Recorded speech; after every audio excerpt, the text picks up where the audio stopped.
ದೇವರ ಬಳಿಗೆ ಬರುವ ಮೊದಲು ನಾನು ನನ್ನ ಜೀವನವನ್ನು ಸ್ವಚ್ಛಗೊಳಿಸಬೇಕೇ? ದೇವರು ಎಲ್ಲ ಜನರನ್ನು ತಮ್ಮ ಪಾಪದಿಂದಲೂ ಅಪನಂಬಿಕೆಯಿಂದಲೂ ತಿರುಗಿ ಪಶ್ಚಾತ್ತಾಪಪಟ್ಟು ಅವರು ತನ್ನ ಮಗನಾದ ಯೇಸುವಿನಲ್ಲಿ ನಂಬಿಕೆ ಇಡುವಂತೆ ಕರೆ ನೀಡುತ್ತಾನೆ.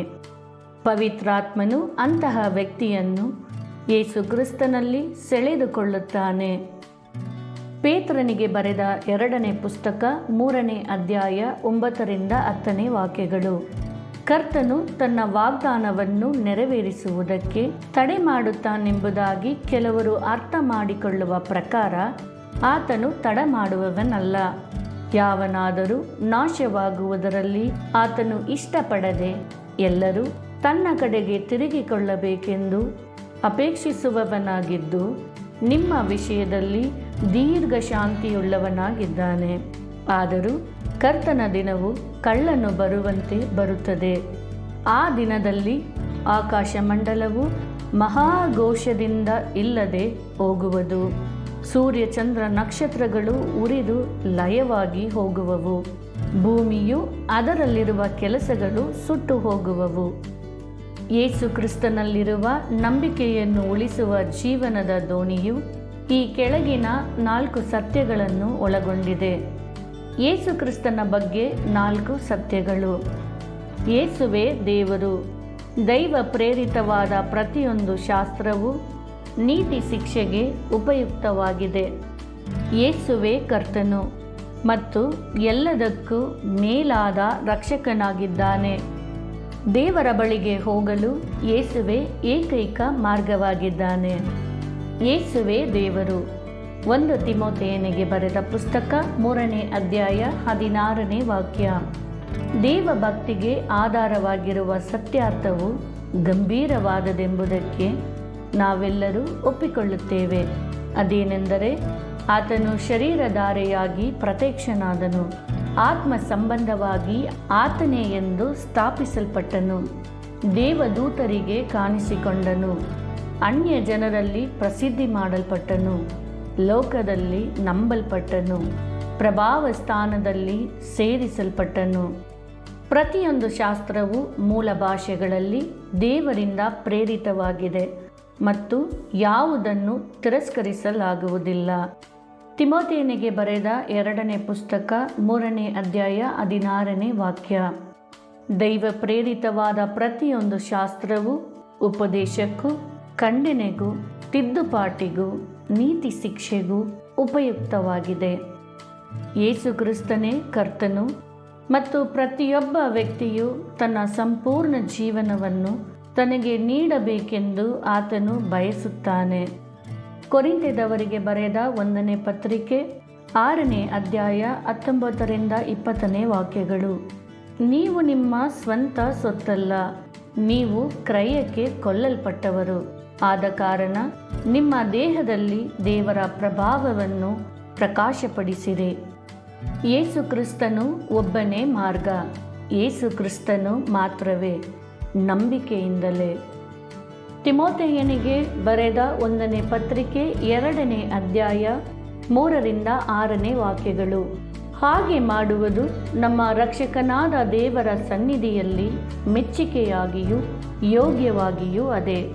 ಎಲ್ಲ ಮನುಷ್ಯರು ರಕ್ಷಣೆಯನ್ನು ಹೊಂದಿ ಸತ್ಯದ ಜ್ಞಾನಕ್ಕೆ ಸೇರಬೇಕೆಂಬುದು ಆತನ ಚಿತ್ತವಾಗಿದೆ. ಏಕೆಂದರೆ ದೇವರು ಒಬ್ಬನೇ, ದೇವರಿಗೂ ಮನುಷ್ಯರಿಗೂ ಮಧ್ಯಸ್ಥನು ಒಬ್ಬನೇ. ಆತನು ಮನುಷ್ಯನಾಗಿರುವ ಕ್ರಿಸ್ತ ಯೇಸುವೆ. ಆತನು ಎಲ್ಲರ ವಿಮೋಚನಾರ್ಥವಾಗಿ ತನ್ನನ್ನು ಒಪ್ಪಿಸಿಬಿಟ್ಟನು. ಇದೇ ತಕ್ಕ ಸಮಯಗಳಲ್ಲಿ ಹೇಳಬೇಕಾದ ಸಾಕ್ಷಿಯು. ಲೂಕನು ಬರೆದ ಸುವಾರ್ತೆ 13ನೇ ಅಧ್ಯಾಯ 23-24 ವಾಕ್ಯಗಳು. ಆ ಕಾಲದಲ್ಲಿ ಒಬ್ಬನು, ಸ್ವಾಮಿ, ರಕ್ಷಣೆ ಹೊಂದುವವರು ಸ್ವಲ್ಪ ಜನರೋ ಎಂದು ಕೇಳಲು ಆತನು ಅವರಿಗೆ, ಇಕ್ಕಟಾದ ಬಾಗಿಲಿನಿಂದ ಒಳಗೆ ಹೋಗುವುದಕ್ಕೆ ಹೆಣಗಾಡಿರಿ. ಬಹುಜನ ಒಳಗೆ ಹೋಗುವುದಕ್ಕೆ ನೋಡುವರು, ಆದರೆ ಅವರಿಂದಾಗುವುದಿಲ್ಲ ಎಂದು ನಿಮಗೆ ಹೇಳುತ್ತೇನೆ. ಆತನ ಮಗನಾದ ಯೇಸು ಕ್ರಿಸ್ತನೇ ರಕ್ಷಣೆಗೆ ದೇವರು ಒದಗಿಸಿರುವ ಏಕೈಕ ಮಾರ್ಗ ಎಂದು ನೀವು ಈಗ ವಿಶ್ವಾಸದಿಂದ ನಂಬುತ್ತೀರಾ? ಅಪೊಸ್ತಲರ ಕೃತ್ಯಗಳು 4ನೇ ಅಧ್ಯಾಯ 12ನೇ ವಾಕ್ಯ. ಬರಬೇಕಾದ ರಕ್ಷಣೆಯು ಇನ್ನಾರಲ್ಲಿಯೂ ಸಿಕ್ಕುವುದಿಲ್ಲ. ಆ ಹೆಸರಿನಿಂದಲೇ ಹೊರತು ಆಕಾಶದ ಕೆಳಗೆ ಮನುಷ್ಯರೊಳಗೆ ಕೊಡಲ್ಪಟ್ಟಿರುವ ಬೇರೆ ಯಾವ ಹೆಸರಿನಿಂದಲೂ ನಮಗೆ ರಕ್ಷಣೆಯಾಗುವುದಿಲ್ಲ ಎಂದು ಹೇಳಿದನು.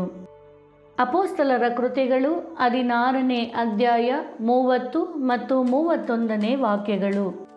ಸ್ವಾಮಿಗಳೇ, ನಾನು ರಕ್ಷಣೆ ಹೊಂದುವುದಕ್ಕೆ ಏನು ಮಾಡಬೇಕು ಎಂದು ಕೇಳಲು ಅವರು, ಕರ್ತನಾದ ಯೇಸುವಿನ ಮೇಲೆ ನಂಬಿಕೆ ಇಡು, ಆಗ ನೀನು ರಕ್ಷಣೆ ಹೊಂದುವಿ ಎಂದು ಹೇಳಿದರು. ನಿಮ್ಮನ್ನು ರಕ್ಷಿಸಬೇಕೆಂದು ಕರೆಯುವ ಪವಿತ್ರಾತ್ಮನ ಎಚ್ಚರಿಕೆಯನ್ನು ಎಂದಾದರೂ ನೀವು ನಿಮ್ಮ ಹೃದಯದಲ್ಲಿ ಅನುಭವಿಸಿದ್ದೀರಾ? ಯೋಹಾನನ ಸುವಾರ್ತೆ 10ನೇ ಅಧ್ಯಾಯ 9ನೇ ವಾಕ್ಯ.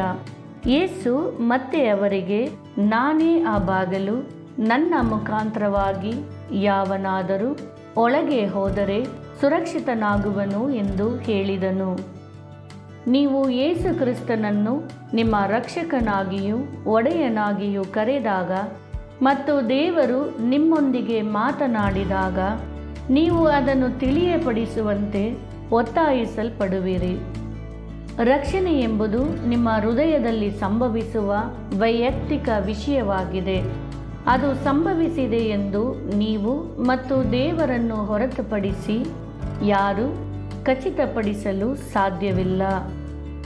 ರಕ್ಷಣೆಯು ವೈಯಕ್ತಿಕ ವಿಷಯವಾಗಿದ್ದರೂ ಯೇಸುವಿನ ಅನುಯಾಯಿಯಾಗಿರಲು ಅದನ್ನು ಬಹಿರಂಗವಾಗಿ ಘೋಷಿಸುವುದು ಅವಶ್ಯವಾಗಿದೆ.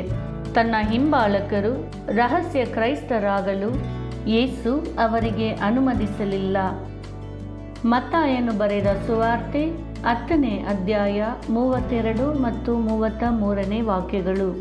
ಹಾಗಾದರೆ ಯಾವನು ಮನುಷ್ಯರ ಮುಂದೆ ತಾನು ಯೇಸುವಿನವನೆಂದು ಒಪ್ಪಿಕೊಳ್ಳುವನೋ ನಾನು ಸಹ ಅವನನ್ನು ನನ್ನವನೆಂದು ಪರಲೋಕದಲ್ಲಿರುವ ನನ್ನ ತಂದೆಯ ಮುಂದೆ ಒಪ್ಪಿಕೊಳ್ಳುವೆನು. ಆದರೆ ಯಾವನು ಮನುಷ್ಯರ ಮುಂದೆ ತಾನು ಯೇಸುವಿನವನಲ್ಲವೆಂದು ಹೇಳುವನೋ ಅವನನ್ನು ನಾನು ಸಹ ಪರಲೋಕದಲ್ಲಿರುವ ನನ್ನ ತಂದೆಯ ಮುಂದೆ ನನ್ನವನಲ್ಲವೆಂದು ಹೇಳುವೆನು. ನೀವು ದೇವರ ಧ್ವನಿಯನ್ನು ಕೇಳಿದಾಗ ಅದನ್ನು ಇತರರೊಂದಿಗೆ ಹಂಚಿಕೊಳ್ಳಿ. ನಿಮ್ಮನ್ನು ರಕ್ಷಿಸಲು ಯೇಸು ಕ್ರಿಸ್ತನನ್ನು ಪ್ರಾರ್ಥಿಸುವುದು. ಕರ್ತನಾದ ಯೇಸುವೇ, ನಾನು ಪಾಪಿಯಾಗಿದ್ದೇನೆ.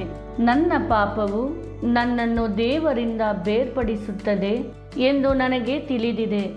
ಯಾಕೆಂದರೆ ತಂದೆಯಾದ ದೇವರು ನನ್ನನ್ನು ಪ್ರೀತಿಸುವುದರಿಂದ ಶಿಲುಬೆಯ ಮೇಲೆ ನಿಮ್ಮ ಮರಣದ ಮೂಲಕ ನನ್ನ ಪಾಪಕ್ಕೆ ಬೆಲೆಯನ್ನು ಪಾವತಿಸಿ ಆತನೊಂದಿಗೆ ಐಕ್ಯವಾಗಿರಲು ಮತ್ತು ನನಗೆ ಸಹಾಯವಾಗಿರಲು ನಿಮ್ಮನ್ನು ಕಳುಹಿಸಿದನು. ನನ್ನ ಪಾಪಗಳನ್ನು ಕ್ಷಮಿಸಿ ನನಗೆ ಶಾಶ್ವತ ಜೀವನವನ್ನು ಕೊಡು ಎಂದು ನಾನು ನಿನ್ನನ್ನು ಬೇಡಿಕೊಳ್ಳುತ್ತೇನೆ. ನಿನ್ನನ್ನು ಪ್ರೀತಿಸುವುದು ಮತ್ತು ನಿನ್ನ ಆಜ್ಞೆಗಳಿಗೆ ವಿಧೇಯತೆಯಾಗುವುದು ನನ್ನ ಆಳವಾದ ಬಯಕೆಯಾಗಿದೆ.